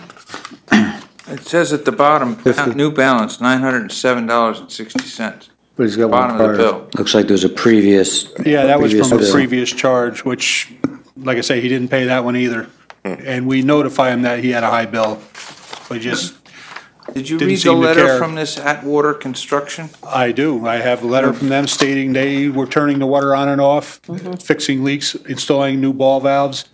So I handed this over to the building department, and, they're going to take care of this. I understand that part, but I'm concerned about, so this water was leaking through those leaks that this man was fixing? Well, it was leaking before that. They finally turned the valve off before the meter, which we would have turned it off outside for him if they had contacted us. We have no idea he had a fire there, or he wasn't living there. He's been living in a hotel since then. And this consumption was over a number of months. The first bill that it looks like you called him on was a previous, Right, the and that was a previous high bill billing. then when he was there, so he must have had some leaks.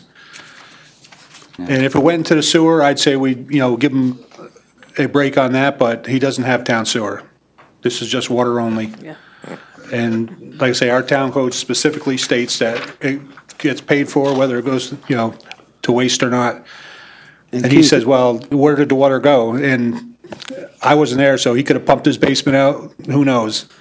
But my feeling is the town taxpayer should not be responsible and pay his bill. Yeah, and we've never waived one of these before. No, we waived sewer charges, but never water charges. No, never water charges. Yeah, and I would hope that his homeowner's insurance would absorb some of that. It would That's probably part of the take care of property all of damage. it. Yeah. Yeah, the Since only there was a concern, fire in the house. the only concern is that, he's using an unlicensed plumber to do work. And in this case, we don't know, maybe he didn't fix it right since it's not licensed. So, I mean, it's lucky. Yeah, well, he's saying that's the only water that was used in that house was when the plumber was or the contractor was turning it on, trying to find where the leaks were, then repairing them. Well, it can't be true. It's just physically too much water. Well, it can't be true also because the meter is inside the house, so it's past the house. It's not between the road and us, so it's definitely inside Correct. the residence. Right. And that meter will not register unless there's flow going through it. It's just impossible. Thanks, Keith. Thank you, Keith. All right, anything else from the board? So we have our resolution is stated to remove the charges. So if you want to remove the charges, you vote yes. If you want to turn down this resolution, remove the charges, the vote is no. Thank you. All right? All right, so although, Good explanation. trust me, if I didn't, I'm not sure we'd get it right. So all those in favor of the resolution as read? Opposed? No. Aye. Nay. Nay. Motion is denied 7-0. All right. Now I've lost track. Whose turn is it? Be it resolved that the town board of the town of Poughkeepsie does hereby appoint Ron Diaz to the town of Poughkeepsie Plumbing Board, which term expires on December 31st, 2017. So moved. Second. Motion and second. Any discussion? All those in favor? Aye. Opposed? Motion passes 7-0. Whereas there is now pending in Dutchess County Supreme Court a tax cert proceeding relating to property located at 1 Knollwood Lane, grid number 6362013608980000, commenced in 2014 by Hillside Terrace Associates LP petitioner seeking a reduction in the assessed valuation of a 2014 tax roll, whereas the town assessor and Gorbally, Gartland, and Rapulay LLP recommended a settlement of the review tax proceeding. Now therefore, be resolved, Town Board of Town of Poughkeepsie hereby approves the settlement of the tax review proceeding for the 2014 tax roll as pertains to Knollwood Lane, grid number 6362016308980000 as follows. Assessment roll, 2014. $2,129,000. Reduced assessment, $1,875,000. Amount of reduction, $254,000. To be further resolved that the assessment shall remain at $1,875,000 for the 2015, 2016, 2017 tax rolls. It be further resolved that the town supervisor, town assessor, and Gorbally, Gartland, and Rapulay LLP are hereby authorized to take all and any actions necessary to appropriate and effectuate the terms of this resolution. So moved. Second. We have a motion and a second. Discussion? This is an apartment complex, correct? I believe so, yeah. They're going down $200-some thousand with all the apartments that we're having. They're saying nowadays there's an apartment shortage. They're actually coming in the reverse. Yeah, I Really mean, don't agree with that assessment. I think over the years we've been fighting this. Times have probably changed. It's probably going in the opposite direction again. the town refund on this is $2,344. Anything else? All those in favor? Aye. Aye. Opposed? Hey, Motion passes 6-1. Whereas the town board resolves to send 30 days notice of termination letter to employee number 387 pursuant to New York Civil Service Law, Section 71, and due to such employee having Hold been... on. Go. Should we read You should be 12? reading number 12. Number 12. Oh, sorry. That's okay. And I have my glasses on, too. Be resolved that the town board of the town of Poughkeepsie does by grant special consent of the following items to it. Retain legal department, to resign town clerk, resignation, town clerk's, resignation, Resignation, Mary Lou Pudney, Legal I'm Department. sorry, That's okay. sorry. Right, take your time. Learning curve. Retain legal department, building council, country club. 2, resignation, Mary Lou Pudney, legal department. 3, accept engineering, Young Matthews, drainage assessment. 4, appoint court attendant Joe Prisco. 5, authorize supervisor to sign letter employee number 387. 6, notification to the following claim has been referred to legal. 1, William Maloney versus Town. And be further resolved upon the objection of any member of the town board that any item may be removed from the list and voted on separately. So move. Second. Motion and second. Any discussion? All those in favor? Aye. Opposed? Motion passes 7-0. Be it resolved, the Town Board of the Town of Poughkeepsie does hereby retain Douglas Goodfriend Esquire of Oric, Harrington, Suttercliff, LLP, to act as bond counsel for the project known as Country Club Sewer District Improvements, sale of EFC at the cost not to exceed $7,500 for the bond issue, $3,785 for a grid note, and $4,535 for a bond anticipation note with related document review and preparation, all as detailed in the annex proposed retainer letter. And be further resolved that the town board finds it to be in the best interest of the town to retain Douglas Goodfriend of Oric, Harrington, and Suttercliff, LLP, to perform these professional services without solicitation of alternate proposals, and be further resolved that the aforesaid services are a type 2 action requiring no secret review. So moved. Second. We have a motion and second. Any discussion? Todd, I see in the document that comes with it that they're going to the EFC. That's the same EFC that we use in the water? Yes. Right? Yeah. And that's the one with the lowest Yes. rate? Yes. Okay. Yeah, the rates, we just talked to AFC today, and, taking the town, or not today, but yesterday, and taking the town's financial condition into consideration. Short-term borrowing will be at 4 basis points, 40 basis points or 50 basis points, which is 4 or 0.5%. 4/10 or 0.5%, and then long-term borrowing should be less than 2.5%. So EFC is a little work on our part, compiling paperwork and going through the kind of the bureaucracy of the state, but the rates are very attractive. Between 2, 3, 4%. Yeah, we're going to be, hopefully, the rates fluctuate some, but right now we could get it for under 2.5. Okay. Anything else? All those in favor? Aye. Aye. Opposed? Motion passes 7-0. Be resolved that the Town Board of Town of Poughkeepsie does hereby accept with regret the resignation of Mary Lou Pudney from the position of part-time legal secretary in the Town of Poughkeepsie Legal Department effective the close of business on May 15th, 2015. So moved. Second. Motion is second. Any discussion?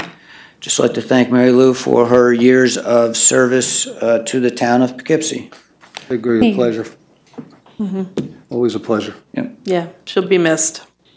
All those in favor? Aye. Opposed? Motion passes 7-0. Be it resolved, the Town Board, Town of Poughkeepsie hereby accept the grant of drainage and sewer easement and right-of-way from Jenny Matthews and Linda M. Young at 407 Vassar Road, Poughkeepsie, New York, to the Town of Poughkeepsie, copies of which are attached. Be it further resolved, the town clerk is hereby authorized to record the easement and any supporting recording documents to Dutchess County Clerk's Office. So moved. Second. Motion and second. Any discussion? All those in favor? Aye. Opposed? Motion passes 7-0. 4, special consent 4. Be it resolved that the Town Board of the Town of Poughkeepsie does hereby appoint Joseph Prisco to the position of permanent part-time court attendant at the salary of $15 an hour, effective immediately. So moved. Second. And we have a motion and a second. I'd just like to make an amendment, friendly amendment to this resolution. This is, should state unarmed. Yeah. Part-time court attendant. I'll second the amendment. All right, so we have a motion and then a second for the amendment. All those in favor of the amendment? Aye. Aye. Opposed? Amendment passes 7-0. And to the original, now the amended resolution. Any discussion? All those in favor? Aye. Aye. Opposed? Motion passes 7-0. Whereas the town board resolves to send a 30-day notice of termination letter to employee number 387 pursuant to the New York Civil Service Law, Section 71, and due to such employee having been absent from work for a period in excess of 1 year as a result of an occupational injury, now therefore be it resolved that the supervisor is authorized to execute a notification letter to the employee. So moved. Second. Motion and a second. Any discussion?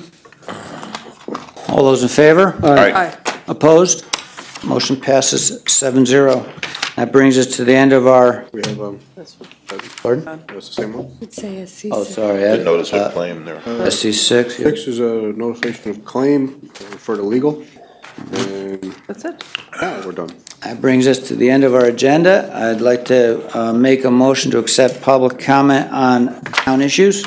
Second. All those in favor? Aye. Joining here, who would like to address the board? Doreen? That's okay.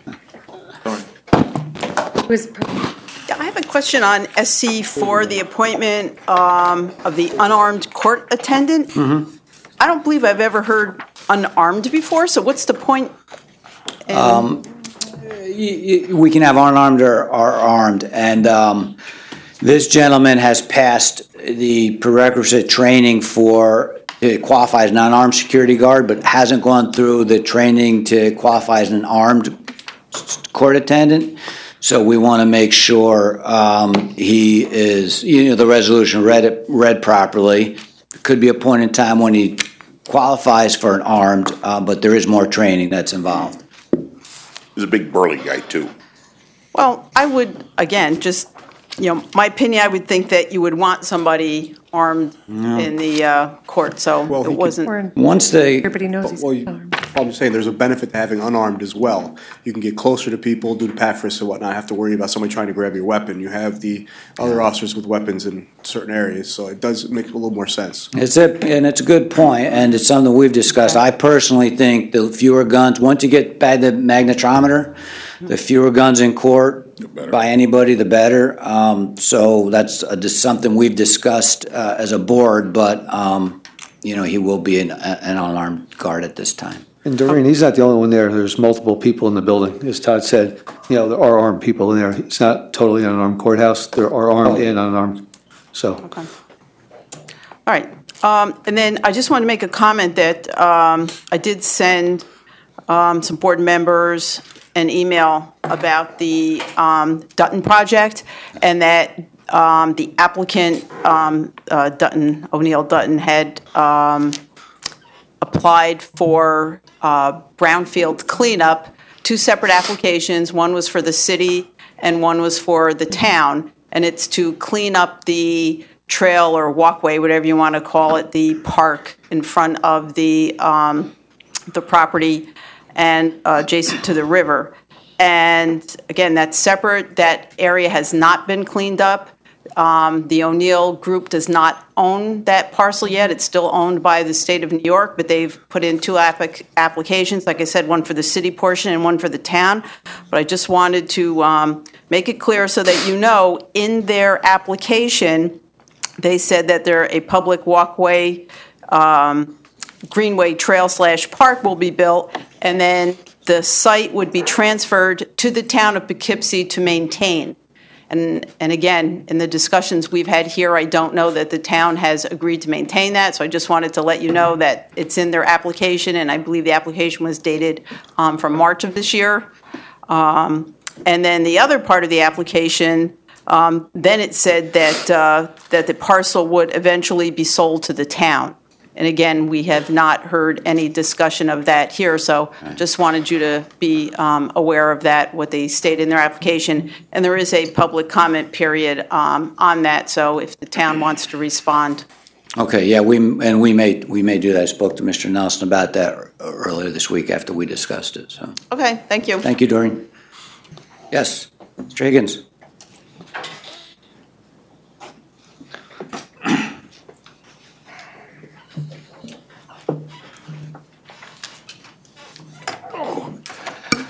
Thank you, Mr. Supervisor. Ladies and gentlemen, and I'll have a copy for you when I'm done. Okay.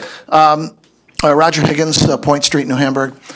as we move into the warmer weather, we just thought it would be a good opportunity to come in front of you tonight and recap the activity that's taken place at the Port of New Hamburg for the winter months.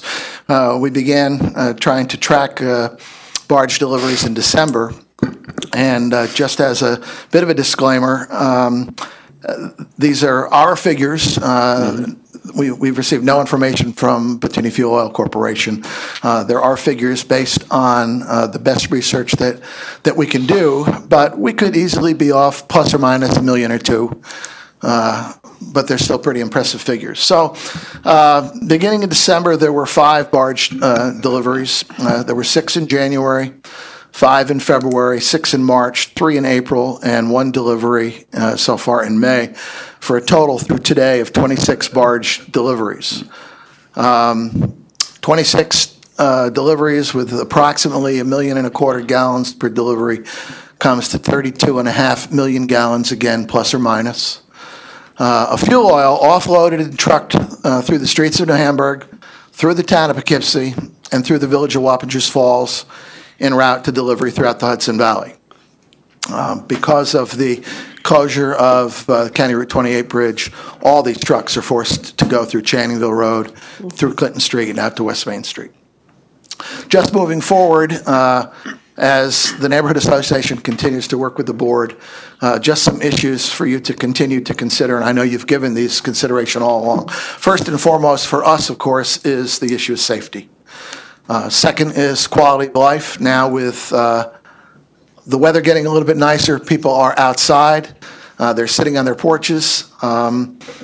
Certainly the tractor-trailer activity impacts quality of life for many of the residents in New Hamburg. Many of our houses, the front porch basically is no further than the supervisor's seat to me, 30, 40 feet from the highway. So you can imagine when these 18-wheelers roll by, the impact it can have.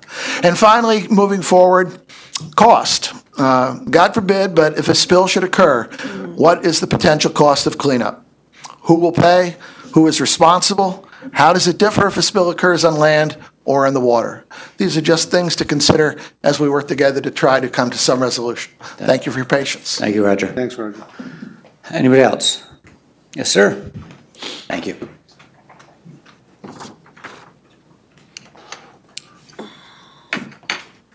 How's everything on the island? Good evening. My Good name is evening. David Cullen. I live on Rabbit Island in New Hamburg. At the last town board meeting, I spoke briefly about the concerns, some of which Roger Higgins has alluded to, regarding the increases in traffic through our hamlet.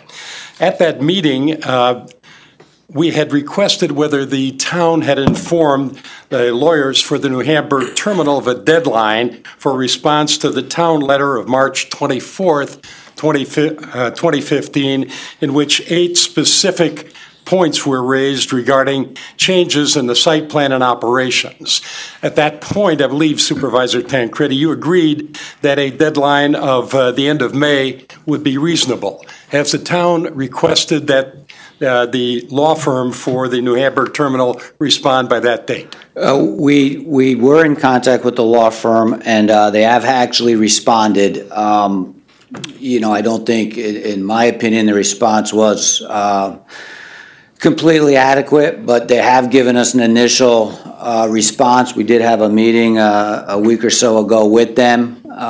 So the communication, at least, is ongoing, and they aren't ignoring us. They aren't not getting back to us, but I do think we have some work to do. I assume that means that they did not agree to all of the 8 items that were listed in the town's letter. That is correct. Okay. Next steps then are what? I don't have an answer tonight. We're going to continue to work, with the attorney for the Botinis. The councilman in the first ward's been, very active in trying to, correspond with them. So we're going to continue to try to bring about a resolution that, restricts some of the things that Mr. Higgins spoke about tonight, you've spoken about previously, and I think the 2 big things in my mind are the 18-wheelers, the large trucks, which kind of creates the increase in barge traffic at the terminal, particularly overnight barge deliveries. Those seem to be particularly cumbersome and noisy for the residents, so we're continuing to work on that. Obviously, there's a great deal of interest in our hamlet. Witness the number of people who are here tonight from New Hamburg, and it is in our best interest to continue to follow up and determine what the resolution is going to be. Yes, no, I have no doubt that you will continue to be here and following this issue, and I don't blame you. We've got a tough job right now. We're trying to balance, the interests of a company that's been in the town probably for, 80 years, 60 years. With the interest of the residents, and, it's one that, you've all worked well together up to this point, but I know there's probably been some changes that have brought this to a breaking point, so I understand the issues. I know you won't, not continue to pursue it, and I'm confident of that, and, we will continue to pursue it on our end, and we're going to, like I said, work to get a solution that hopefully everyone can be happy with, and one in which we can live in harmony. Will the association be a party in any way to the final agreement?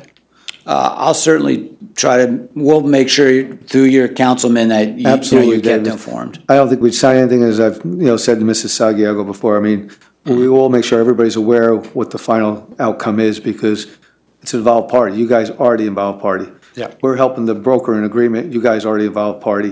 As we said, the door is open, which is a start, and as anybody knows with any business, they're not going to throw everything on the table the first time. It's a starting point. We've met. The lawyers have met and talked a few times, so we're getting there. The door is open. Thank God it's May, and it's slowing down for a couple of months. It gives us some time to try to get it right the first time. Thank you for your time. Thank you. Thanks for being here. Anybody else? Yes. You didn't think you'd go a meeting without hearing from me. I didn't think so. I didn't think so, but you were slow to raise your hand, so I was starting to wonder. I wanted to give everyone else a chance. So, Andrea Sayago, I live at 4 Main in New Hamburg, and I wanted to just reiterate a couple of things that were raised by other neighbors of mine about the trucks. I sent you guys an email with the video with the Dropbox. I don't know if you had a chance to look at. Yes. I saw it. That's crazy. I mean, that happens all the time, and that was just last week. So you can imagine when the trucks are, increased in volume more and more and more. It's like that all the time. There are no sidewalks. That intersection in the corner of Point and Main. That is where children are picked up on a bus. Twice a day, there are buses that are coming there, picking up and dropping off children exactly in the location of where those videos are that I showed you. It's a safety issue that I can't. It boggles my mind that these trucks, they can't see people that are this big. They can't see little kids. They can barely see adults that are smaller in size. I mean, there's apparently a deer was hit by an oil truck that was just down the street. The driver wasn't going fast. From the eyewitness that we were told, apparently he just didn't see it. So if you can't see a large animal, how are they going to see a child? It's frightening. It's not a question of if someone's going to get hit. It's a question of when. And if the trucks aren't removed, the 18-wheelers, we're going to be facing this safety issue for a long time, and it's not fair to the kids. It's not fair to the residents. We live there. We want to enjoy our town, and we shouldn't have to live in fear of being run over by an 18-wheeler that just isn't able to see us. That being said, the other thing I wanted to remind you guys of and to point out is that there is an outstanding DEC violation against Bottini that has not been resolved as of yet, and it has to do with his failure to have safety plans in place regarding if there's an oil spill. There are requirements the DEC has, and I think way back when we first started this conversation, I had emailed you guys the complaint that outlines exactly where they are falling short of the requirements under the law. He is obligated to have those safety protocols in place, and considering that he's operating within a residential neighborhood and moving in excess of 30 million gallons of heating oil, it's really shocking that he has yet to have instituted that. I know that the Department of Environmental Conservation is busy. They're an organization that is, I think, probably underwater, and maybe that's why the lawsuit hasn't been resolved yet. But the fact remains, there's no evidence that he has fixed that or corrected that. And given the, I think, pervasive attitude in terms of his presence in New Hamburg, I don't think he has any desire to do so until he's forced to do so. And that's not okay, considering the consequences to the environment and to the neighborhood if something were to go wrong. The other thing also I want to ask is that we please, the outcome of this is obviously of the utmost importance to all of us. I mean, you can see we keep showing up. We care. It's really, really important. And we want to make sure that whatever is resolved ultimately is legally binding. That this is not some contract. It has to be legally binding, attaching to either the site plan on his property or changes in the town laws. Because otherwise, he's going to just figure out a way around it. It's really important that takes place in that way, and those channels are followed legally. Because otherwise, all of us are going to be forced to police whatever it is, and that's the outcome, and that's not a position that any of us should be put in. And I think it's really, I know you have to balance the interest of his business, and I know they've been there for a while, but I don't understand how someone's business and their interests as business owners trump the health and safety of the residents in the town in which they operate. If someone's business is causing detrimental harm to individuals around it and is a clear safety, hazard, why their interests in terms of the business and the utilization of the trucks that they're doing that are causing these dangers is more important. And I'm not suggesting you're saying it's more important. I know you're not. I know you're not. say it was more important. I know you're not. But I just want to. I think it's a balancing. But what we've asked for is not to shut down his business. No, I've never, expressed, ever and I personally relayed that information to them because I didn't want that to be the impression. No. I told them that you had stated that previously and that wasn't, the intent of the residents. So I did relay that information. Exactly. And I just want to make sure they understand that because yes, I hope they the do. Defensiveness hopefully will be maybe subside if they understand that that's we why I aren't there want to them shut to know them that. down. We just need to get those 18-wheelers out of New agree. Hamburg. And that's all. Thank you Thank you, very Andrea. much for Thank listening. you. Good night. Good night. Anybody else? Seeing no one, I make a motion to resume the rules. Second? All those in favor? Aye. Jay, you have anything for us? Nope. A motion to adjourn. Second. All those in favor? Aye. Town Board adjourns at 9:06. 9:06 PM.